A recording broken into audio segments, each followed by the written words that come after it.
Funding for This Is Nashville comes from you, our listeners, and Music City Prep Clinic, Nashville-based provider for PrEP and offering comprehensive sexual health services in an environment designed to be safe, professional, and shame-free. Learn more at musiccityprep.org. I'm Khalil A. Colonna, and this is Nashville. Not to sound like Captain Obvious, but it's been hot. Add the humidity and, well, let's just change the subject. In fact, let's talk about the perfect antidote to the heat: ice cream. National Ice Cream Day was last weekend, but you know, when is it ever not the right time to talk about this wonderful treat? And local ice cream makers are taking this traditional dessert to new heights. Looking for new flavors, not eating dairy, needing some CBD in your scoop? Well, we've got you covered later in the hour. But first, we've been breaking down everything you need to know as you head to the polls for the August 4th primary. This past week, a few of our listeners have written in asking for a This Is Nashville-style breakdown of the charter amendments in Davidson County. You got it. Here to break it down with us is Steve Cavendish, president and editor of the Nashville Banner. Steve, welcome to This Is Nashville. I thought you were going to say that the perfect antidote for this heat was a discussion of charter amendments. So I was really excited there for a second, but ice cream's good too. I wrote that in the script and it got edited out, but thankfully you're here. So, okay, 4 amendments that are on the ballot will change the city's charter. Let's start with the basics. What is the charter, and is it unusual to tinker with it like this? So some people have said that the charter is the city's constitution. It's not. It's a governing document. Cities are functions of the state, in our case, state of Tennessee, and the charter is the set of laws and ordinances which govern how Nashville works. And the chart, you can pass ordinances, which are what the council does all the time. But in order for sort of the basics of how the city operates, that's the charter itself. And in order to change that requires amending it. So this is an effort to update or modernize the charter. Question, when was the last time the charter was amended? It's not unusual to amend it. It happens every few years. I think the last time was for the Community Oversight Board, which was I'm blanking here, but it was I think 4 years ago. There's always efforts to change it, and the council frequently changes the charter to update it for technical reasons, and some of those are what's in front of us right now. All right, let's get into the amendments themselves. Amendment number 1 would change the way the charter is amended. Very meta. Can you break that down, what the difference would be? Sure. So, and this is the one that has probably the most interest of any of the charter amendments. What has happened here recently is that one group in particular, but others have amended the charter with relatively few people doing it, and they've done it in a fairly radical way. And so there's a bunch of different pieces to part one. One part would change the signature threshold, and it would make it 10% of registered voters. Instead of now, it is a percentage of the voters in the most recent Metro general election. And as somebody told me, as a council member I was talking to this morning about it, they said, there's about like 25 people in Nashville who could tell you what that number is. Half of them work for Metro Legal, half of them used to work for Metro Legal, and then there's like 2 others. And the problem is that frequently ends up in court. And so this is a way to kind of create sort of a bright line for what the threshold is. It used to be 10% of registered voters. That would be 45,000 roughly. Now, that's controversial because that's a much higher number than what is typically taken in order to get onto the ballot. There's litigation over an anti-tax group called For Good Government that's been trying to repeal the city's property tax increase from a couple of years ago. They got on with about 12,000. The Community Oversight Board, which was you guys have done several pieces on over the oversight of the police, they got on with about 4,500 signatures. this would be a significant change. So- and I think that's where the crux of the criticism is, because the rest of Charter 1 really has to do with kind of how the language is created for the charter, because there's been some really bad pieces of legal language. I mean, the criticism of the For Good Government one that is currently embroiled in the courts is that it's simply kind of a set of glorified Facebook posts that you would now be codifying into law, and that's not the way you want to write laws. And so you would put these before a charter review commission who would make sure that this was kind of good legal language. You know, for some people who are newly encountering this amendment on the ballot, they can be confused a bit by its language.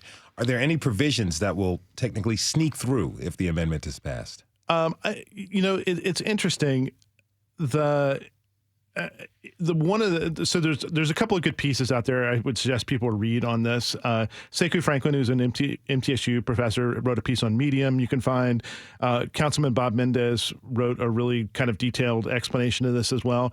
And I think Sekou's piece takes a really hard look at what it would take, the effort. You're changing the effort that it would take from the grassroots to be able to put on to the charter, because it's not just that you would have to get all of these signatures. It would cost an extraordinary amount of money to be able to do, if you wanted to mail out, and then, you would pay postage returned. You're talking about, six figures at least in order to be able to do a mailer to all the registered voters in the county.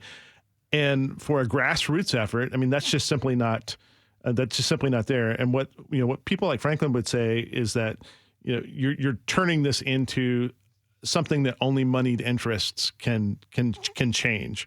The flip side of that is, and this was not controversial in the Metro Council.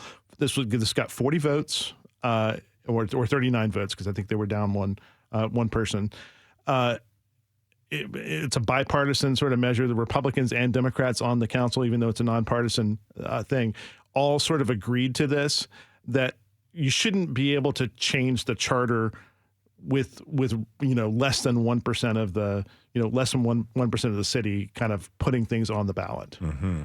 So, in general, how would the city benefit if this passed?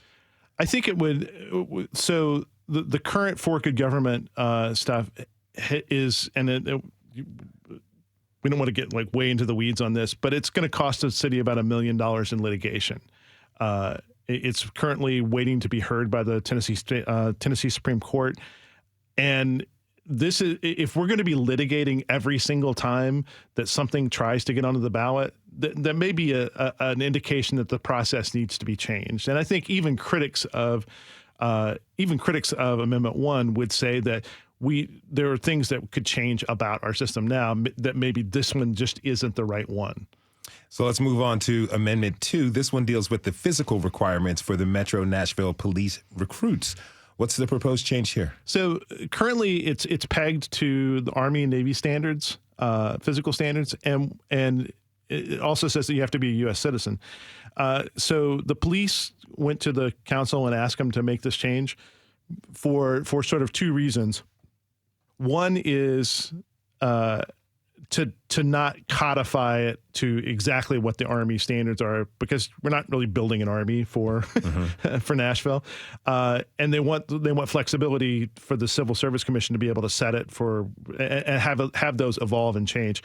The other piece of that is there are a lot of green card holders who have served in the U.S. military, and this would make them eligible. If you have military service and you're a permanent resident, then you could also be a police officer. Has there been any pushback to this amendment? No, virtually none at all. And this one and the other two are what you might call technical sort of changes to the charter, in that you want to do cleanup on this from time to time. Okay. Now, Amendment 3 involves Metro Public Health Department. What's going on there? So this would change. And make clearer some distinctions between the Metro Department of Health and the Board of Health. And there's one really interesting sort of piece in this that I think we've learned from the pandemic. So currently the director has to be a medical doctor. What this would allow you to do is it would cast a wider pool of candidates for that director position, and if you had someone who wasn't holding a medical degree, then you would bring in a chief medical officer as well. What this would open it up for is people that have specialized in the study of public health. And I think in a post-pandemic sort of environment, that's a really smart move. Because there are all sorts of people who would be qualified to look at a public health system, but they took a different route. They got a master's or a doctorate in public health, not an MD. What else is the amendment changing? It just cleans up some language kind of within the charter to look at the Board of Health, and there's some clarity pieces that we have. That we've kind of stumbled across here over the last 6 months. And Amendment 4 is all about the Nashville Department of Transportation, right? Right. So in the past, Public Works has been sort of two things. They're the people who fix your potholes, but they're also the people who pick up your garbage and a few other things. But those were the big functions of them. And so it's been a priority for the city a lot of people have talked about making transit a bigger priority. The mayor had wanted to make to create a Department of Transportation for that reason, to sort of emphasize it. And this basically takes the old Public Works Department and makes it a Department of Transportation, and it moved garbage over to the Water Department. And so and you guys have done shows here kind of like on the problems with garbage here. You guys have been talking to Scott Potter and others in the Water Department, and that's a change. The council moved that over, and then that's out of compliance with what the charter is. So now they have to change the charter in order to sort of be in compliance. So if this passed, would the Public Works Department go away? By name, but not by function. All of the functions of Public Works would be in other places in metro government. It's not like we're just abolishing trash pickup all of a sudden. Oh, please no. Please no. Steve Cavendish is the president and editor of the Nashville Banner. Steve, thanks so much for being here. Thanks for having me. Appreciate it. We have to take a short break. When we come back, we are digging into some ice cream. We want to know your favorite flavors. Tweet them at This Is Nashville. We'll be right back.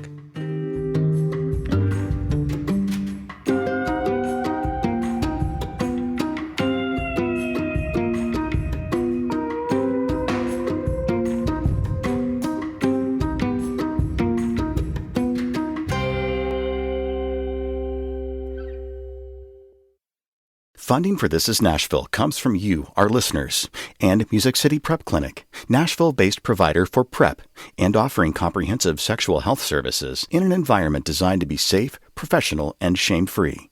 Learn more at musiccityprep.org. I'm Khalil Ekalona, and this is Nashville.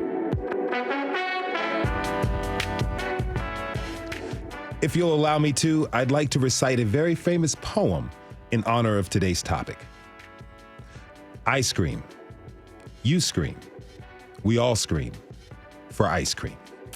In all seriousness, folks, ice cream is popping off. Classic spots like Bobby's Dairy Dip are still here. New ice cream businesses are emerging all around the city. Restaurants are perfecting elevated takes on this age-old delight. My next guest follows the trends of ice cream and other decadent delights. Megan Sealing writes the Sugar Shock column for the Nashville Scene and is the author of the Snack and Destroy newsletter. And she joins me now. Megan, welcome to This Is Nashville. Thank you so much for having me. It's a pleasure to have you with us. Okay, so I think a lot of listeners are jealous of your job. How did you get? Rightfully so. Yeah, how did you get on the ice cream beat? I just said I'm doing this and made it my job. To be honest, I wrote about food for several years at the Nashville scene and just kind of wanted to hone in on desserts. I think the dessert scene here in Nashville has just grown so much, and I just I made it my job, and I didn't give them the option to say no. I love it. Is this a lifelong love turned into a dream job?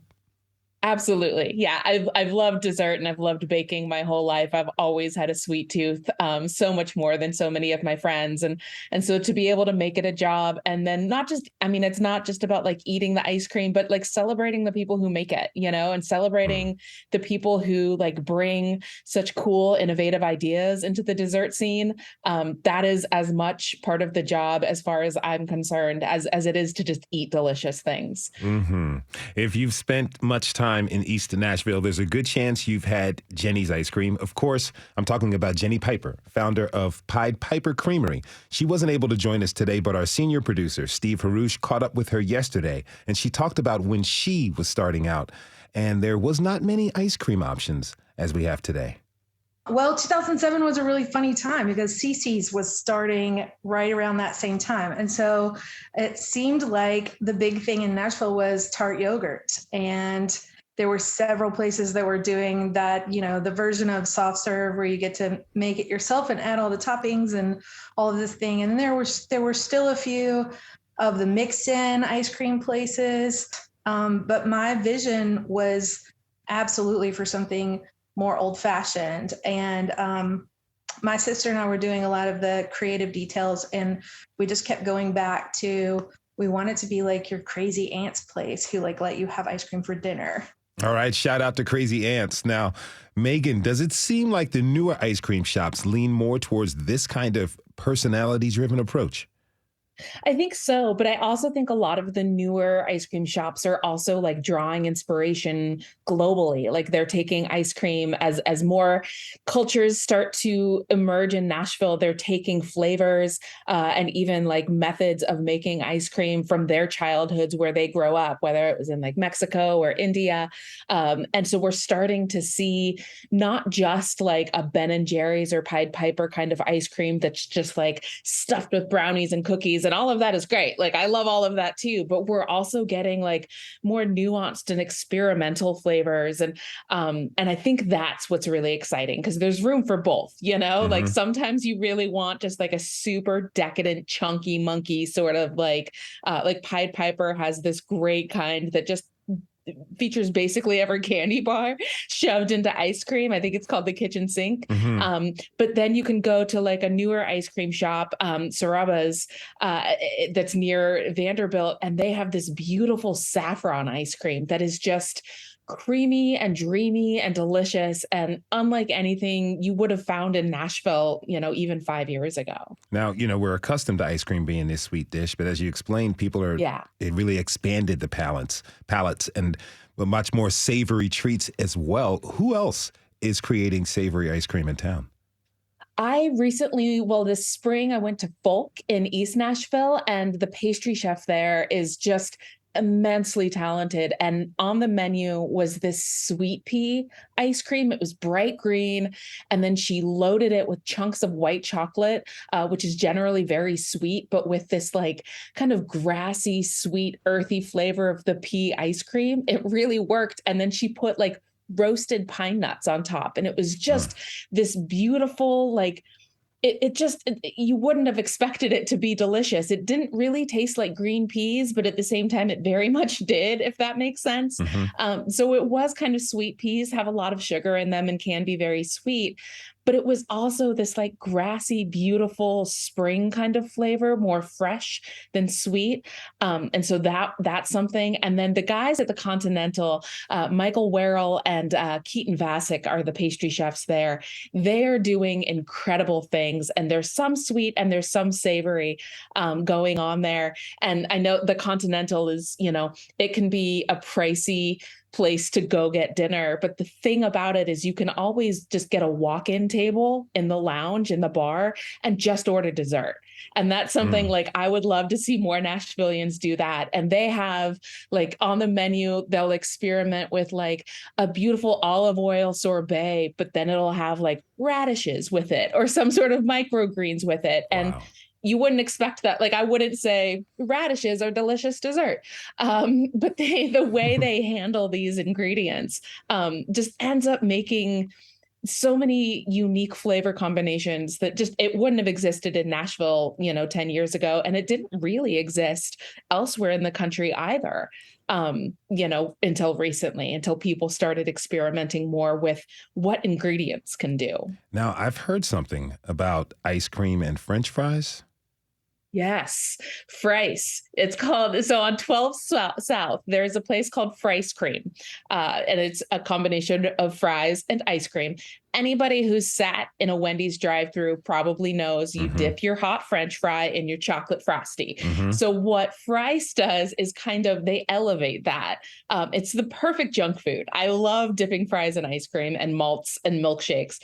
And so Fries makes these wonderful, like especially crispy fries, and they'll put savory toppings on them. You can get, like smoked paprika, you can get Nashville hot spice on your French fries, and then they're soft serve and they make their base from scratch. So it tastes better than a Frosty. No knock to Wendy's. I love a Frosty. Yeah. But Fries' soft serve is like a better quality, and you can get like fresh fruit on it. You can get cookies, you can get hot sauce, whatever, and then dip your fries in the ice cream, and it's just this like flavorful explosion, super decadent. But I mean, it's fries and ice cream, and the fact that this is only just now being introduced, like in the last year or two, blows my mind. It's the perfect junk food concept. Sounds like perfect for a cheat day. If you're just If you're just tuning in, this is Nashville, and I'm your host, Khalil Ekalona. We're talking this hour about all things ice cream. What's your favorite flavor in town? Tweet us at This Is Nashville. My next guest is an ice cream innovator, ice cream historian, and the founder of Saturated Ice Cream. Lokolani Alabanza, welcome to the show. Hi. How are you? I'm well. Thanks for having me. Thank you for being with us. So the product you make at Saturated Ice Cream is different from the traditional dish. How did you flip the script, so to speak? Well, the pandemic allowed that to happen. So I was used to making dairy ice cream, and so my company is basically plant-based, hemp-derived CBD, which is a mouthful. But plant-based is sort of the future of ice cream, so it made it a little harder to transition. But there are so many people out there that are lactose intolerant, and I know that they need plant-based, delicious ice cream, but they choose not to, and that's fine. I am one of those people, lactose intolerant, but I still love ice cream. So how can plant-based help me and others who are non-dairy? Well, it just won't upset your tummy, which is the number one thing. But also you want a good mouthfeel. You want your tongue to have that fat coating that dairy does and give you that same sort of nostalgia, evokes this thing, which is my big thing. That's like, I love food nostalgia. I talk about it immensely all the time. But it's important, I think, for you to have something indulgent and delicious and consistent and forget about the fact that it's not dairy, but it's the thing that you came for. And it brought you a little bit of joy. Do you see plant-based ice cream as the wave of the future? 100%. There's so many different opportunities that are, popping up across the country. I mean, in our city alone. And I think that there's opportunity to have more shops, scoop shops where you go in and it's plant-based in some way. And it's not always coconut. It can be a nut base. There's pea protein. There's people that are making it out of yeast from beer. So there's so many different variations of it. It's just how committed are you to making a good product out of that? Now, how did you come up with the idea to use CBD in your ice cream? So it's legal. It's sort of the Wild West here with the CBD route. I actually had a friend, dear, beautiful woman. She was a quick, wonderful friendship, but she actually passed away from cancer. And she talked about how the CBD had helped her. And so I thought, whoa, what if you had CBD or you had ice cream, but you had your drugs administered in the ice cream, but it brought you that type of nostalgia in those last days. And so I sort of thought, okay, how do I do this? And I had no idea. I was really not a scientist. I was throwing whatever into a container, making it happen. But my incredible neighbor has given me an education on what CBD does. Okay, now for listeners, we had a past show on CBD and cannabis. Go to thisisnashville.org to check that out. Now, how much CBD are we talking is in your ice cream? Not a lot. So 4 ounces is about 20 milligrams is what we put in 4 ounces, which is a pretty good introduction. And we also use isolate powder, so there's no taste. So you wouldn't know if I gave you one without and one with what the difference was until the effects later on. Now, dessert columnist Megan Sealing is still with us. Megan, have you tried saturated ice cream? I have, and it is incredible. Yes, I have. I am a big fan. So what do you think about the CBD trend? I think it's great. Like, I think it's definitely one of those things that has sort of I don't want to say a bad rap, but like people just aren't educated on it a whole lot. And it's something that is actually popping up in desserts more and more, like thanks in part to saturated ice cream, but a lot of bakers are also starting to use it in their treats. And I think because so many people do benefit from CBD, I think that like Lokalani said, like it's just a wonderful way for people to be able to have a treat, but then also like if they use CBD to relax or fight anxiety or help them sleep or whatever, then they can also have that sort of helpful medicinal effect too. And I mean, I would love to be able to take vitamins and medicine that tastes like candy. That's the dream, right?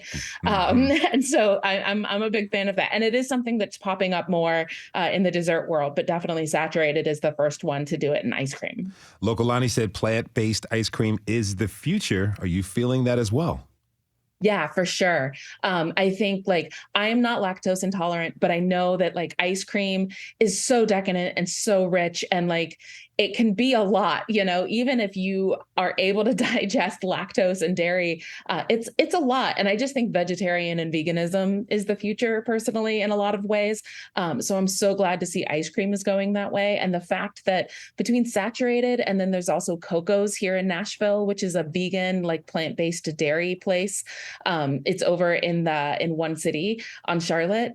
It's so creamy and so rich and so luscious. You would never know that the base wasn't dairy, like they have done, a lot of chefs have started doing some really incredible things, kind of getting down to the science of ice cream and what makes the textures so good. And they've been able to replicate that. And in some cases, I think both in saturated and Coco's cases, it's even a little better than some traditional ice cream. It's just smoother. And the flavor comes through more with like the high fat content of like coconut milks and different like plant-based creams. I think it definitely at least has a place in the future, if not is the future. Okay, listening to you talk makes me want to get a scoop right now. Megan, what advice would you give someone who is thinking of traveling the city in search of the perfect scoop of ice cream? Oh man, it really depends on your mood. And like you said earlier, like this heat wave is really gnarly. And so it depends on your mood and depends on kind of like what you're craving. If you want to try something new, that's the great thing about everything that's happening right now is there are so many places you can say, I want to try something I've never tried before. Like there's Sarabas on 21st Avenue, and they do all like Indian inspired, different kinds of ice cream treats. You've probably, unless you grew up in India or are familiar with Indian culture, you probably haven't had a lot of what they have to offer. And so if you want to try something new, do that. You can go to La Michoacana Premium on Nolensville Pike. They have made in-house Mexican paletas just in every flavor you could imagine. And they also have ice cream if you're up for that. And a big thing there that they do at Michoacana is it's called Mango Nada. And it's this like pureed mango sorbet covered in chamoy sauce, which is like a really tart, tangy, spicy kind of bright red, vibrant sauce that's kind of savory. And then they put some like chili powder on top too. I think it's Tajin spice. And so it just becomes this like really cool explosion of flavor that if you hadn't had it as a child, like it's a really popular treat in Mexico. So if you didn't have it as a child, either in Mexico or in like highly populated Mexican community, it's something that is a probably a totally different palate to you. Like I grew up in Lake Stevens, Washington. And so my ice cream was like Breyers. Okay. And so the first time I had a mango nata, I was just like, where did all this flavor come from? So I guess just there is no perfect scoop of ice cream in Nashville, I guess is what I'm saying. There is a little bit of everything. And I think the best way, obviously, to find the perfect scoop for you is to literally go eat it all. That's fair advice to give, I think, to the people? I think it is. Megan, just go eat it all. go eat it all. Megan Sealing is a dessert columnist for the Nashville Scene and the author of the Snack and Destroy newsletter. Megan, thanks so much for being with us today. After the break, we'll discover what's new in the ice cream scene in our town with some ice cream innovators and imaginative recipes. What are some of your favorite places to get ice cream? Tweet us at This Is Nashville. We'll be right back.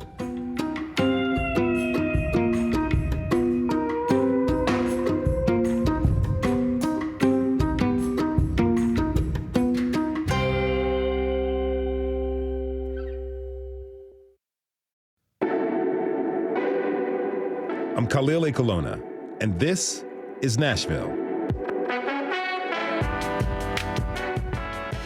Ice cream has come a long way since I was a kid. I remember when chocolate chip cookie dough was the newest rage. Now there are flavors I've never thought of, much less tasted before.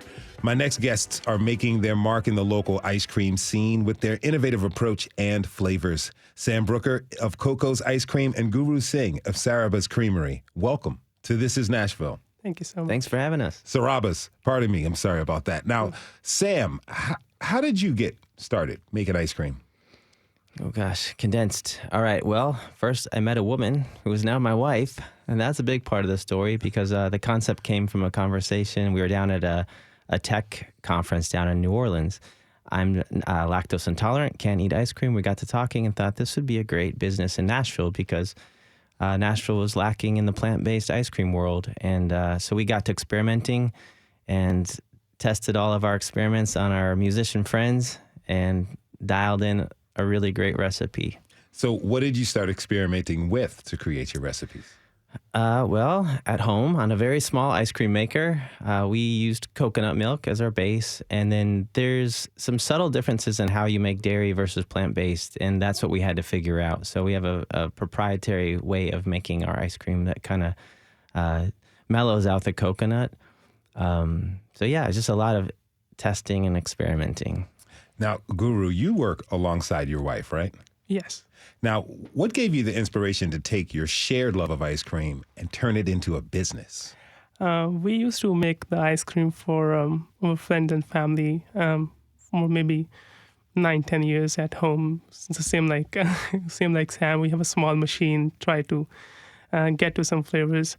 And we didn't think about to start any business, but ultimately after pandemic and these things, so we think, well, let's see how it's going to go. So we try to give it a shot. Let's see. Okay. What were you doing before that? We both are the software developers, me and my wife. We used to work in the IT before. Okay. That's quite a jump. Yes. Now, how is Indian ice cream different from what we're generally used to in the U.S.? It's more creamy and it's more dense. And how we make it, it's made at the different RPMs. How we the American ice like here ice creams are made. So we try to. It churns at very slow speed to make it a little soft, and it has a little bit of more fat content to make it more dense and creamy. Now, do the RPMs make that much of a difference? It's pretty. It makes a lot of difference in the consistency of that. Yeah. Now, Sam, your wife and business partner is originally from the Netherlands. Is there a different standard there for ice cream? Yes. In fact, in making Coco's, that was our goal, to create more of a European-styled ice cream. And we were talking about this before the show, that here, like, add-ins are a lot of fun, but if you go to Italy, it's all about the ice cream, just pure flavors. Chocolate is the best chocolate, those kinds of things. Lemon ice cream is the best lemon ice cream. So at Coco's, we try to kind of have that balance of very pure, really great ice cream. And then for fun, we have some flavors, like, of course, cookies and cream and just the basics. So. Okay. What's one of your favorite flavors? Oh, my gosh. We make a really classic green mint chip. It's really, really good. My sister would love that. Lokalani Alabanza is still with us. Lokalani, you've been a pastry chef for 20 years, but you've also been working on a book about the history of African Americans and ice cream. Yes. What inspired you to do that? Well, I love food nostalgia. And my maternal grandmother was from Cleveland, Tennessee. And so when I was born on the West Coast, California, raised, very proud of that. And I found myself here 7 years ago, and I realized the South is about sustainability and in a way of food ways. And I thought, oh my gosh, it's about how do you take these stories and turn them into something else. And so what happened is I found the name of a woman named Sarah Estelle. She was a Black free entrepreneur in 1840 Nashville, and she owned an ice cream saloon here. And so when I found that out, that sort of is what triggered wait, I'm a Black entrepreneur female here in Nashville making ice cream 180 years later. And so I started digging deeper, and it sort of opened this, this incredible, beautiful place that has a lot of names that I think that people don't know about. And it's sort of there wasn't a place to jump off of. So I had to create that for this book, which was kind of wild. Can you tell me more about Sarah? Sarah's amazing. So Sarah, there's not a lot. She came from North Carolina. She owned a boarding house and she owned an ice cream saloon on what is now 4th and 5th Street, which was then called North Summer and North Cherry.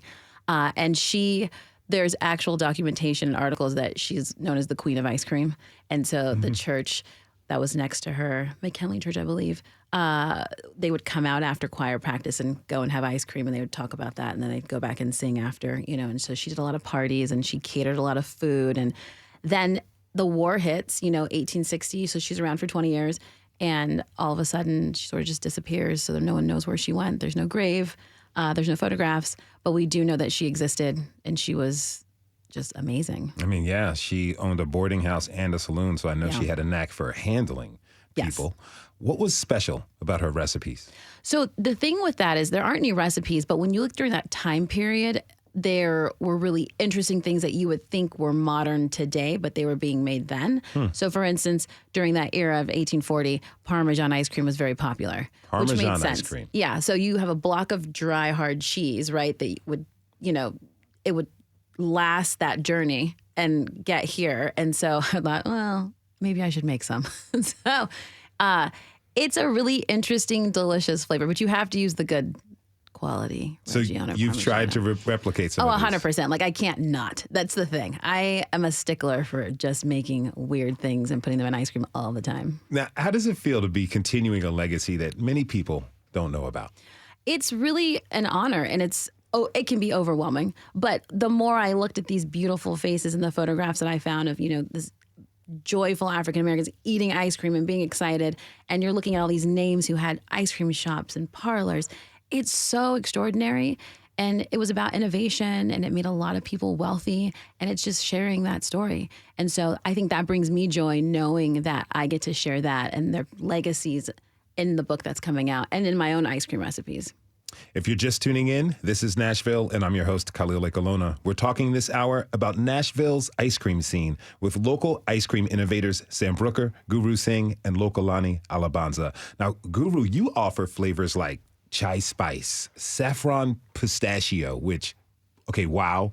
And tell me, how did you come up with those? All these recipes, we like grown up with that. My mother used to make it at home, and we didn't have like a big machines like kind of a thing. It was like they used to hand churn it. It's the small churners. They used to do that. My grandmother used to do that. So most of the recipes which we are doing right now either came from my mother or from my grandmother. The ice creams, the flavors which we just grew up eating. So there is a couple of recipes like which we try to working on right now, but most of the recipes which we have right now is either from my mother or from my grandmother. These are family traditions. Yes. What are some of the new ideas you're playing around with? So we didn't have any vegan options. So we tried to look into that, but it's really hard to get into that. And also we are working on. We just got introduced the cardamom flavor, so it should come up on the menu maybe next week. And there are a couple of flavors, which is a gulab jamun, I think so. If you heard about that, it's a fried like in the rose water they fried the dumplings kind of a thing. So we try to create that thing. So let's see how it's gonna go. Okay, I have a feeling it's going to go well. Sam, you and Lokalani are using plant-based, non-dairy products to make your ice cream, as you both mentioned. Now, this may create a big debate online. But does plant-based ice cream taste better? Absolutely. Bring on the debate. No, seriously, again, I can't eat dairy, but I do taste it every once in a while, just make sure, not even that's competition, but just to see where everything fits. And I have to say, our ice cream is just so much cleaner feeling. Like Lokalani said, it's about mouthfeel, and we dialed that in. So when it first hits your tongue, it's very smooth, creamy. You swallow it. There's no aftertaste. There's no heavy feeling. It doesn't make you phlegmy. A lot of the things that dairy just naturally does to your body, this doesn't. So it's a very clean feeling ice cream. I think it's cool that people like you all started the business after making ice cream at home. I remember making ice cream from scratch when my grandparents would come and visit us. Now, Lokalani, what would you say is the trickiest part about making ice cream from scratch? Oh, the base. I mean, just learning how to there's a science behind it, but most people that were making it before knowing the science just did what felt good. It was more of a feeling and instinct. So that was the hardest part, I think, and the right equipment. Yeah, same thing. Most hard is to get to the base. So whatever, what base we need to use for the ice cream, it's very hard to try to get to the same consistency every time. So that's the most hard part, I think. Yeah. Well, when making ice cream from scratch, what's most important, the machinery or the ingredients? Sam? I mean, it all starts with ingredients, I will say. And like Lokalani was saying, it's a balance. It's science. It's math. It's understanding proportions and understanding how emulsifiers and stabilizers work with cream and all of these things that you just kind of, you can go online and find a recipe and start there, but that doesn't mean it's going to be great. And that's what, and especially with plant-based, we know you got to mix and match. And then the machinery is critical. Like, again, we started on a small tabletop churner. Actually, Coco started like that. We could scoop 13 little cups of ice cream from one batch, and we couldn't keep up with the people. And we're literally trying to make single batches of ice cream for hundreds of people. And so the machinery grew with us, and now we have big machines, and it's really nice to just pour it in and let it do its magic, and it's consistent. Do you have any tips for people starting out? Oh, to start an ice cream business or just to make ice cream? Making some. Let's go with making some first. Let's see. Making some. Just start online and have fun. It is all about the base initially. So lots of experimenting, lots of sharing some not so good ice cream with your friends until you dial it in. Guru? Yeah, I think same thing. I think the most thing is it's very good to make the ice cream. It gives you a pretty good feeling if you get to the good flavors. It happens like we throwed a lot of the mix, like if it didn't taste good, but it's after you get to that flavor which we are admiring to get, it gives you a very good feeling. Yeah, we got it. So I think if you want to see, you can also, there's a lot of links online. You can just look the recipes, but once you try to get into that, so it gives you a very good chance to see what will, if you put this proportion much, so it's going to give you that flavor. If you increase this much, it's very incredible to play with the ingredients and play with the proportions on that. Okay, I got less than a minute left. Lokalani, what is your favorite early ice cream memory? Oh, the ice cream truck. handful of money running down the steps. I loved the strawberry shortcake and a Choco Taco till this day, forever. Yeah, mine was the Neapolitan, the chocolate, strawberry, and vanilla. Oh yeah, I didn't like when they mixed. Oh. Yeah. Oh, I love it. I'd let it melt down. Sam, how about you real quick? 30 seconds. Oh, Neapolitan. Yeah. Is that what you're asking? Yeah. That's my favorite, yeah. That's what you done? Guru? Yeah, we in my childhood they have we have a small vendors. They come on the street and sell like small popsicles of saffron or those flavors. So those are the flavors which I always remember. Like on the hot day, I just used to get to the street and give them like a couple of dimes. So I just want some ice cream. Oh, nice. That is awesome. That is Guru Singh of Sarabas Creamery. Thanks to Sam Booker of Coco's Ice Cream and Lokalani Alabanza. Sam Brooker of Coco's Ice Cream and Lokalani Alabanza of Saturated Ice Cream. Thanks to you all for being here. It's Friday. You know that means it's time for me to hop out of the studio and ride shotgun with a fellow Middle Tennessean. Today, I'm with Mario Ridley, owner of Big Guy's Ice Cream Truck out in Antioch. Grab your money and buckle up.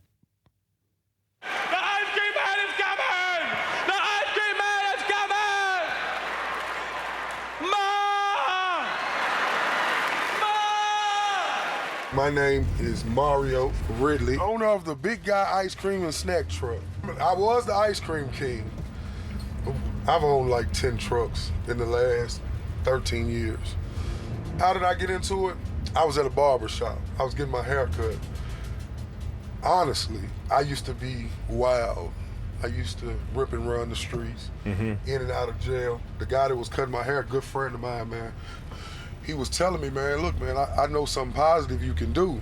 He's like, I got this ice cream truck sitting outside. I was like, he's like, look, man, I'll give you opportunity. He said, don't give me the money. He said, I want $500 for the truck. It's already equipped with everything on it.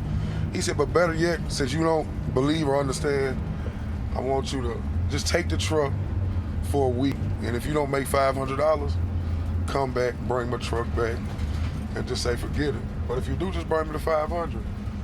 Man, I took the truck, went and got ice cream. I rode around for a day. The next day, I started making money. Then another day went by, I made some more money. So after that week, I made more than $500. So I went back and gave him the $500 and I bought the truck. Yeah. I've been rolling ever since.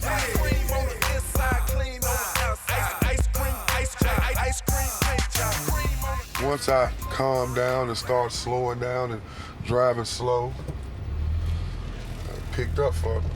Yeah. I'm finna cut the music on right now. Yeah, okay. But it picked up for me, so it's just one of those things. Yeah. So, how does it feel when you see the kids get all happy? man, it feels great. Most of them I've seen grow up, man, in all these years. So it's like, no matter where I go, they at Walmart. Wherever I go at, they know me. Yeah. But it just makes me feel good. My own kids love it.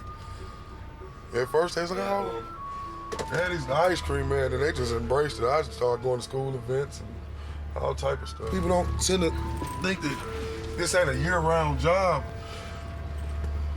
As long as it's 50 degrees and the sun's out and they hear the music, they coming out. Now, do you like ice cream? Actually, I'm diabetic, man. Okay. So I don't eat ice cream. I will eat it, you know. If my daughter or something's with me, of course I'm a nibble on something, but nah, man. I don't really eat ice cream. I hear you. I'm lactose intolerant. I'm 75% African Americans are. Yeah. I'm just being honest. Yeah, it's true.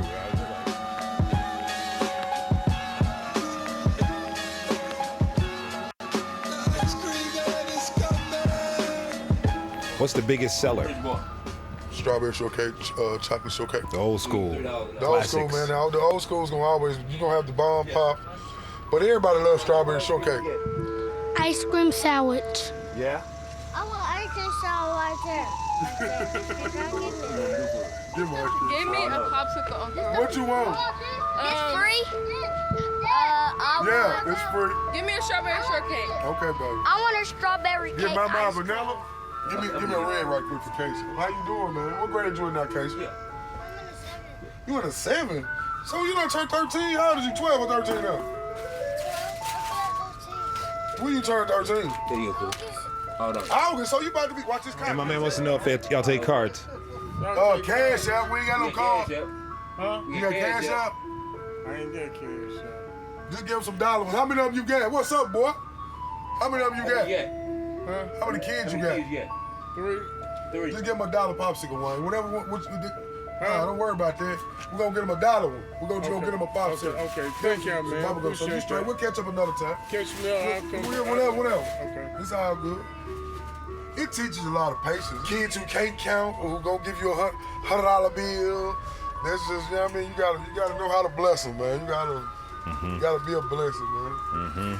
God take care of babies and fools, man. We sure ain't taking from no babies. That's right. We're gonna try to spread as much love. Hey, most of the time we get Just help people out. you know, if it's 15 kids right here and I done sold 13 of them popsicles, why can't I give 2 more away, man? I remember how it felt not to have, my guy. So like, to feel like how I felt not to have, I don't never want nobody to feel that. Thank you, Ice Cream Man. Thank you, Ice Cream Man. Yes, thank you, Ice Cream Man. Props to Mario Ridley and Dwayne Brown for that ice cream truck adventure. I wonder what Wu-Tang ice cream would taste like. Thanks for tuning in this hour. This is Nashville is a production of WPLN News and Nashville Public Radio. Listen back at thisisnashville.org or wherever you get your podcasts. Our producers are Steve Harouche, Rose Gilbert, and Tasha A.F. Limley. Our digital lead is Anna Gallegos-Cannon. Michaela Elias is our technical director. Our executive producer is Andrea Tudhope. Shout out to our intern, Doreen Chernecki. The masterminds behind our theme music are Larange and Namir Blade. The conversation doesn't end here. Tweet us at This Is Nashville. Find us on Facebook and Instagram, and tell us what you want from our show by filling out our quick survey online. This is Nashville. I'm Khalil A. Colonna. We'll see you on Monday, everybody, and be good to each other.